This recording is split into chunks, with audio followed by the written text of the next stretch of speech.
Dakaro ralio transliacijas pristato Tauras. Vyrų gira pelnytai.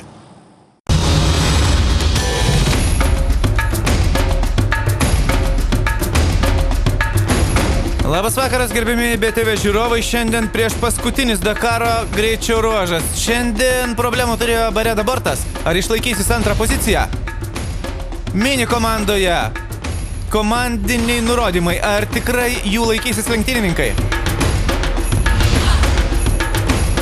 Dakaro istorijose dar kartą pasidžiaugsime kopomis. Šiandien vieną dieną praleisim su lenktynių vadovu.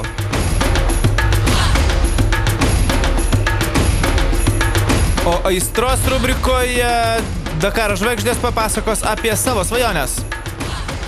Taigi, artimiausią pusvalandį kviečiu likti su BTV, nes mes važiuojam į La Serena.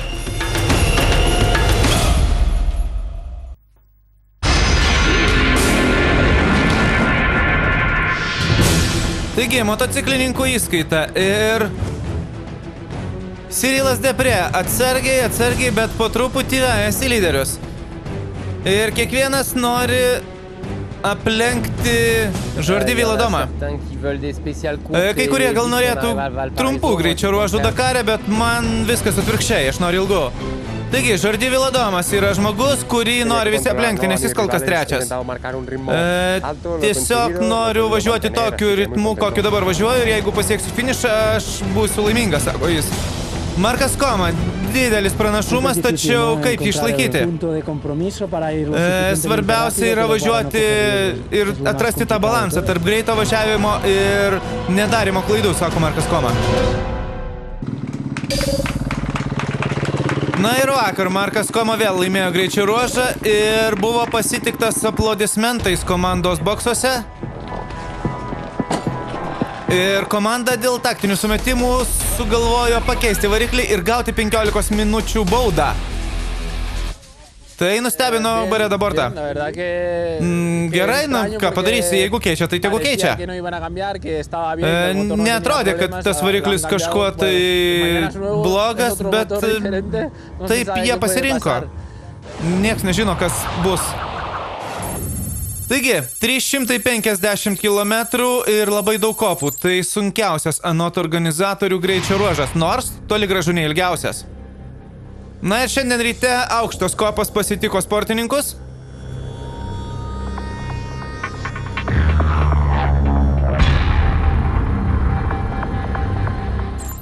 Ir po to, kai Koma gavo 15 minučių baudos, jis nepradėjo lenktynių pirmas. Pirmas jas pradėjo Cyrilas Depre. Ir štai taip, 174 km per valandą. Tai yra maksimalus jo Yamahos greitis. Ir jis vejasi Olivier Paną kovoje dėl trečios vietos. Galų gale Olivier Panas darė viską, ką galėjo, tačiau jam nepasisekė pasipriešinti Depre. Jisai Cyrilui Depre pralošė beveik 6 minutės. 15 km iki finišo buvo duobėta vieta ir mano motociklą labai sumėtė ir jisai pradėjo blaškytis iš šonus ir tiesiog išmetė mane iš balno. J'ai tordu le guidon et tout, heureusement c'est sur la fin, alors après j'ai essayé de me concentrer à pas refaire de faute. Aš sulanksčiau vairą ir po to pasidarė sunku valdyti motociklą. Porą kartų peršokau per kopas ir po vieno šuolio nuskridau gal 2 metrus ir perskridau per vairą. Mais bon, ça va, j'ai juste pris le guidon dans l'aine là. Helderis Rodriguezas šiandien 4 ir jis išlieka 6 bendroje įskaitoje. Jam jau bus sunku kovoti dėl podiumo. Jordi Villadomas, štai šis žmogus bandė laikyti 3 vietą bendroje įskaitoje, tačiau šiandien jisai tik tai 6. Bet panašu, kad Villadomui gresia pravažiuoti greičiausias lenktynes jo karjeroje, nes jis kol kas rimtai pretenduoja į podiumą. Markas Koma, lenktynių lyderis, neturėjo šiandien jokių problemų. Ramiai važiavo, stengėsi nedaryti klaidų, taktiškai susitiko su Cyrilu Depre ir vėl jie važiavo kartu iki finišo. Tiesiog Koma nepaleido Depre, laikėsi jo įsikibęs, taip jie ir finišavo. Na ir Markas Koma labai toli nuo visų savo priešininkų atitrūkęs po šito greičio ruožo, o iki lenktynių finišo jau beliko tik vienas, vos 100 km greičio ruožas. Deja, Bareda Bortas buvo antras bendroje įskaitoje ir atrodė, kad niekas nesukliudys jam atvažiuoti antram, tačiau jis šiandien krito 264 greičio ruožo kilometre ir visiškai nutraukė kabelius elektronikos. Desperatiškai bandė pataisyti, galų gale susitvarkė. Bet likus 25 km iki finišo jis ir vėl sustojo. Vėl elektronika, aš nežinau, nekrauna akumuliatoriaus ir baterijos nusėdo, tiesiog negaliu važiuoti. Paskolinkit automobilio akumuliatorių. Ir galų gale jam sirgaliai paskolino automobilio akumuliatorių, bet iki finišo jis atsistūmė, nes vėl nusėdo akumuliatorius. Ya está perdido. Nežinau, ką daryti, neveikia akumuliatorius. Ir po finišo jam dar teko važiuoti 350 km iki bivuako ir jį tempė kitas motociklininkas, taigi dar neaišku, kaip jis finišuos iš tikrųjų. Taigi, bendroji įskaita, Markas Koma vargu bau, ar kažkas tai jam sukliudys pravažiuoti paskutinius gerą 100 km greičio ruožo. Jordi Viladomas nuo jo atsilieka jau 2 valandom. Tuo tarpu Cyrilas Depre iki 3 vietos įskiria tik 4 minutės, iki 2 tik 14, dar visko gali būti. Na ir 4 įskaita. Sergio Lafuente, šiam žmogui vakar buvo labai sunki diena, vakar jisai pažeidė savo keturratį, visiškai sudaužė elektroninį bloką ir turėjo pasitraukti iš lenktynių, o buvo antras ir tik 22 minutės įskiria nuo Ignacio Casalės. Ir nepaisant to, kad Ignacio Casalės jau niekas nebegazdina ir jis toli atitrūkęs nuo savo persekiotojų, jisai ir vėl šiandien pirmas. Iki artimiausio persekiotojo jis skiria jau 1,5 valandos. Sebastianas Huseinis šiandien antras, vakar jis buvo 3.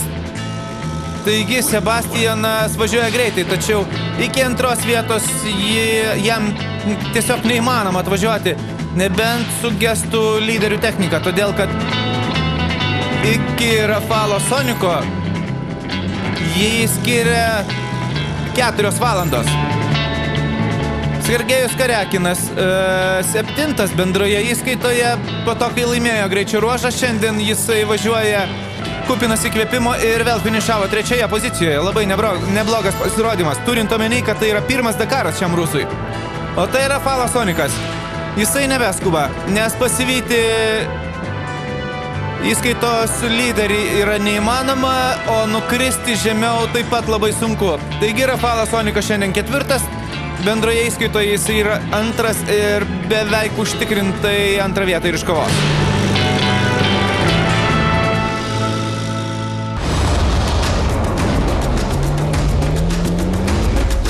Netrukus papasakosim apie automobilių įskaitą. Ar iš tikrųjų mini komandos nurodymai galiojo šiandien?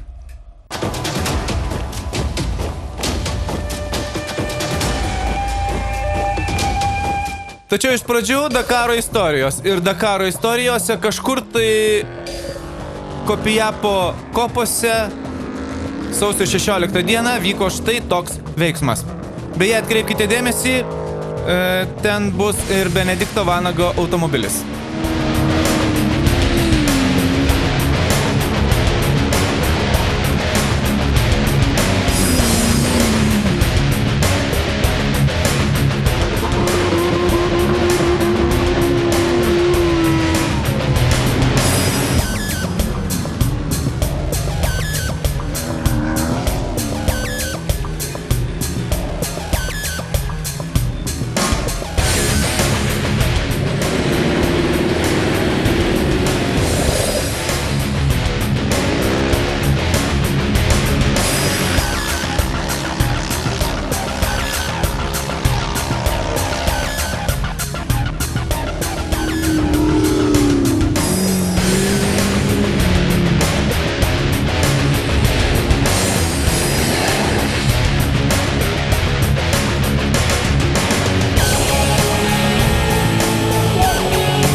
Taigi automobilių įskaita.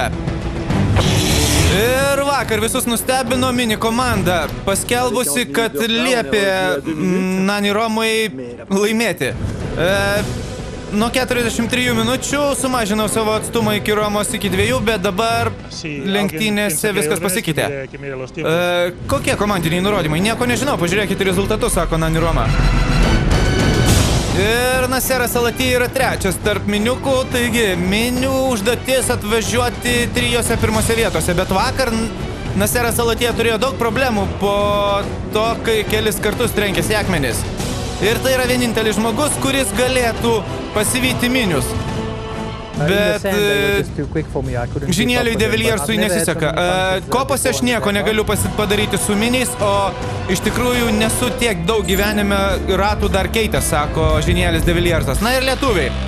Benediktas Vanagas irgi keičia ratus vidutiniškai po kartą per dieną, vakar taip pat jis tai darė.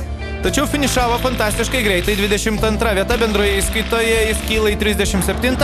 Tuo tarpu Antanui Juknevičiui vakar nesisekė. Antanas vakar turėjo bėdų su pavarų dėžę ir vos finišavo tarp paskutiniųjų paryčiais. Tačiau kaipgi sekėsi vakar Benui iš jo lūpų? Turėjome ilgiausią mano gyvenimo greičių ruožą ir tas jaučiasi. Iš tiesų, greičio ruožas buvo reikalaujantis maksimalios koncentracijos ir beveik 8 valandas mums reikėjo visą laiką važiuoti labai greitai. Mes turėjom kelis kartus stojome dėl transmisijos, galvojom, kad kažkas atsitiko su reduktorium, bet panašu, kad tie garsai dingo, tai buvo truputėlį išgrąsdinę ir tai buvo atsitikę gal per pirmą 100 km. Ir kai žinai, kad tavęs laukia dar 500 km greičių ruožų, tai truputį tampa neramu. Mes stojome kelis kartus nusileisti ir prisipūsti ratus, nes buvo kopos ir iš tiesų rizikuoti nebegalėjome. Man tradiciškai dingo vairo stiprintuvas, tai rankytės šiandieną palaikysiu po šaltų vandeniu. Ir atsivežėm akmenį. Toliau likus 10 km iki finišo dar teko pasikeisti ratą. Taip kad, na, visa puokštė, bet bendrai paėmus manau, kad padarėm geriausiai, ką galim. Taigi, vakar visų dėmesys krypo į mini stovyklą. Po to, kai komanda liepė Naniui Romui laimėti, o Stefanui Peterenceliui jo daugiau nebespausti, Peterencelis buvo nusivylęs buvo ir lenktynių direktorius Etienas Lavinas. Esu nusivylęs, nes mums kaip organizatoriams svarbiausia yra sportiškumas. Ir Stefanas ir Nani Roma yra puikūs lenktynininkai ir kai jie dar važiavo Mitsubishi komandoje, jokių komandinių nurodymų tada nebuvo. Aš labai nusivylęs ir dėl lenktynininkų taip pat, sako Etienas Lavinas. Taigi, šios dienos ryte tarp šių dviejų lenktynininkų buvo 5 minutės ir 32 sekundės. Tačiau finiše viskas pasikeitė, bet apie viską nuo pradžių.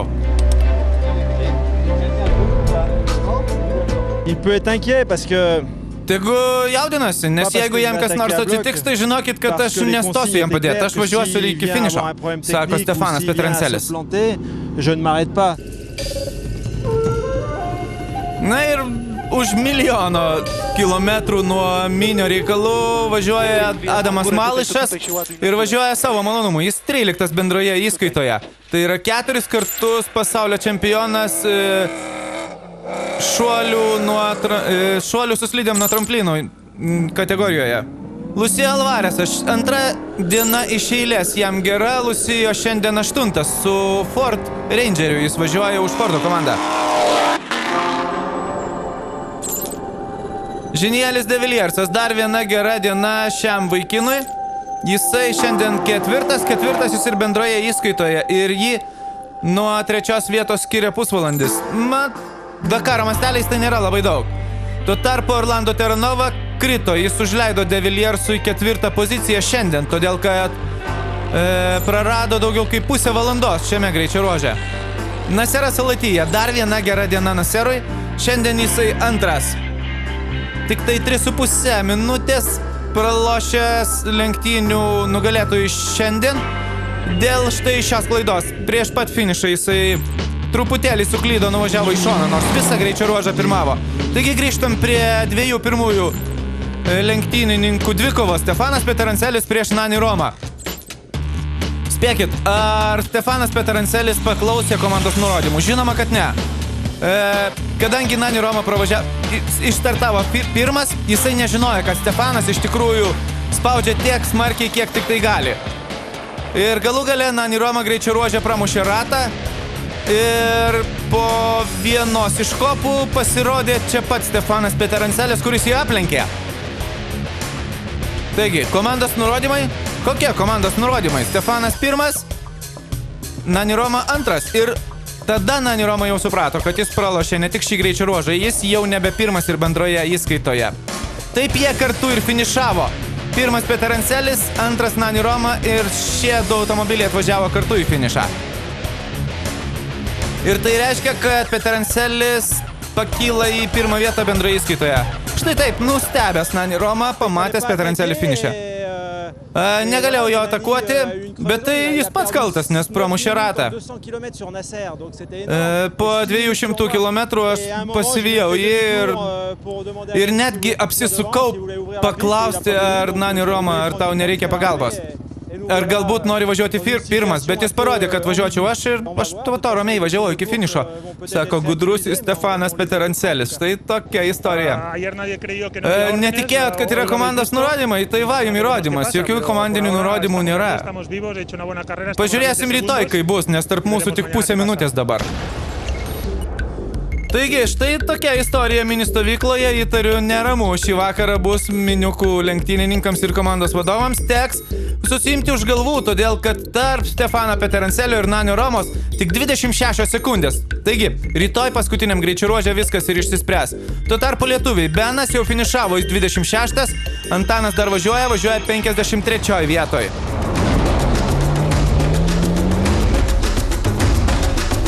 Netrukus papasakosim apie tai, kaipgi sekasi Derojui atsilaikyti prieš Kamazus. Šiandien Derojus kai kuriuos iš Kamazų lenkia.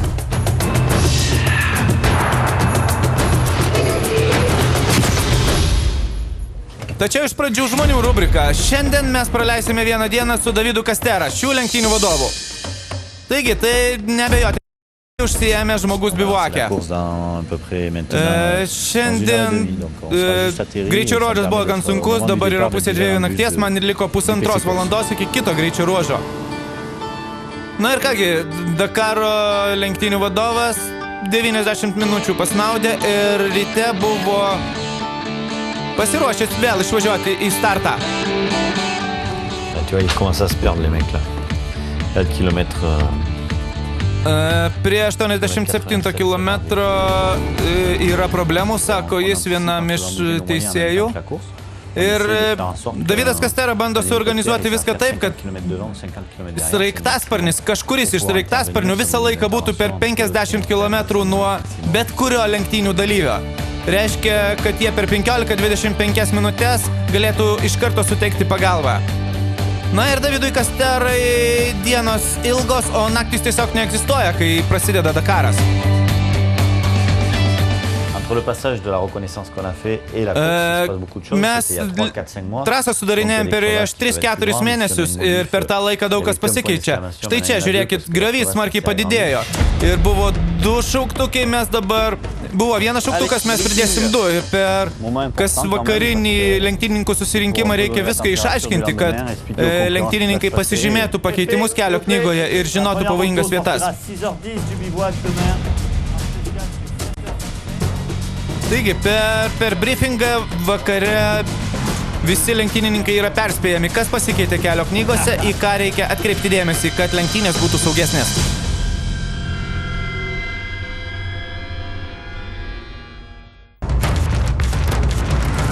Ir trumpas naujienas. Organizatoriai suteikia galimybę 8 komandoms dalyvauti Dakare. Reikia laimėti taip vadinamą Dakar Challenge. Tai yra regioninės maratoninės varžybos. Tomas Randlas yra vienas iš jų, jis 6 finišavo Kalahari, Botswana lenktynėse. Dakaras yra vienas Dakaras yra beveik 2 sezonai, ką mes lenktyniavom Pietų Afrikoje. Ir jis kol kas 26 bendroje įskaitoje. 16 valandų atsilieka nuo Nani Romos. Šeinas Dineris iš Australijos, dar vienas žmogus, kuris buvo pakviestas laimėjęs Dakaro Challenge. Jisai yra 39 bendroje įskaitoje. Norintiems važiuoti Dakarą, siūlyčiau pasitreniruoti važiuoti per aukštas kopas, turėti labai gerą fizinę formą ir labai gerai pasiruošti psichologiškai, sako jis. 5 iš 8 vis dar važiuoja Dakare. Matthews Campbellas iš Kanados važiuoja vienas iš 3 ekipažų, kurie važiuoja 3. Jis kol kas 39 bendroje įskaitoje, važiuojantis su 2 kolegom, kad nebūtų nuobodu turbūt.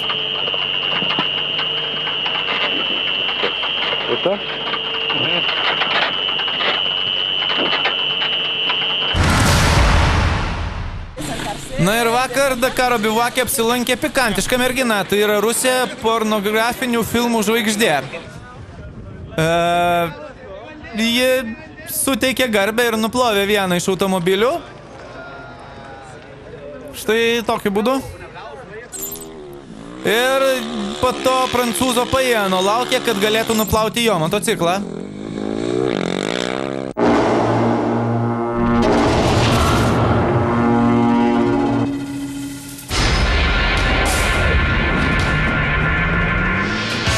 Na ir 12 greičio ruožas yra paskutinis ir greičio ruožas, kuris buvo sunkus sunkvežimiams. Olandas Kuipersas vakar buvo 12. Kol kas jisai 8 bendroje įskaitoje ir tai yra geriausias jo pasiekimas Dakaro istorijoje. O tai seniausio Dakaro dalyvio 73 metų senuko Sugavaros sūnus, kuris kol kas visai neblogai važiuoja. Pirmą greičio ruožą laimėjo Sotnikovas su Kamazu, šiandien Sotnikovas 4 ir jis yra 5 bendroje įskaitoje. Šibalovas šiandien 5 ir 4 bendroje įskaitoje. Tai yra 2 Kamazai, kurie pridenginėja dar 2 greičiausius savo komandos narius.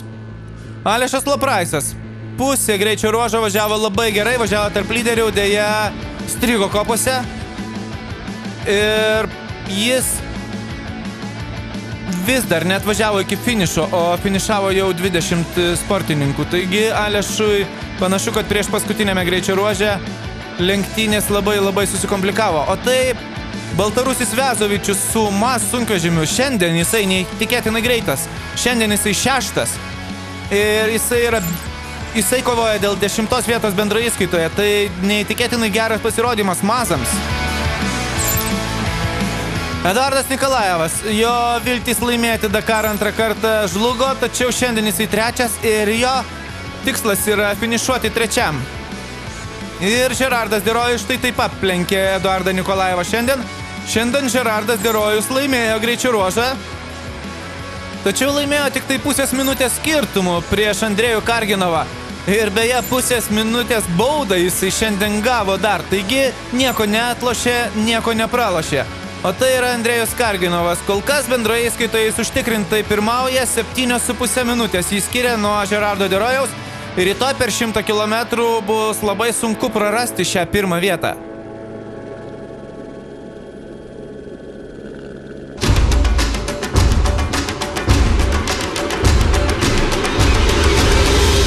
Ir aistros rubrika šiandien apie svajonės. Žinielis De Viliersas, norėčiau vėl laimėti Dakarą. Tai būna toks didelis postumis, kai tu laimi. Postumis ne tik man, postumis visai komandai. Robis Gordonas, man rūpi tik 2 dalykai – saugumas ir pergalė. Visa kita nėra skirtumo. De pouvoir refaire moi aussi un Dakar en Afrique. Dar kartą norėčiau pravažiuoti Dakarą, kurio startas yra Paryžiuje, o finišas tikrame Dakare, Dakaro mieste, vieną dieną. Bet tai reikštų, kad situacija politinė ir ekonominė Afrikoje turėtų būti daug geresnė. Ir tai būtų labai geras ženklas ne tik mums, bet ir Afrikos gyventojams, sako Cyrilas Depre.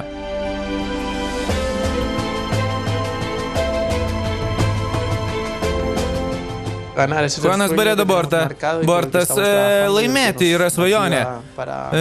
Ir su to tikslu aš kiekvieną dieną labai daug dirbu, sako jis. Atienas Lavinas, surasti naujų idėjų.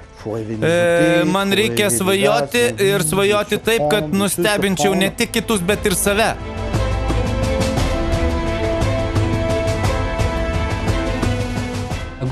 Rubenas Farija, svajoju laimėti Dakarą, žinoma. Aš nežinau, ar tai bus įmanoma, bet aš viską darysiu, kad taip atsitiktų, sako jis. O štai Stefano Peterancelio svajonė yra tikrai panašiai svajonė. Vieną dieną aš norėčiau atvažiuoti į Dakaro lenktynes su privačiu motociklu ir tiesiog pravažiuoti Dakarą kaip paprastas privatininkas, visiškai nežiūrėdamas į laiką. Važiuoti, mėgautis vaizdais, jeigu reikia sustoti, pasigrožėti jais ir toliau važiuoti, visai nežiūrint į laiką. Svajonė svajonėm, bet mūsų laukia rytoj paskutinis greičio ruožas. Rytoj visi važiuojame į Valparaisą ir tai bus vos kiek daugiau negu 100 kilometrų. Taigi, gero jums vakaro, laikome kumščius už lietuvius ir likite su BTV. Nepamirškite žiūrėti mūsų rytoj vakare. Gero visiems vakaro. Iki.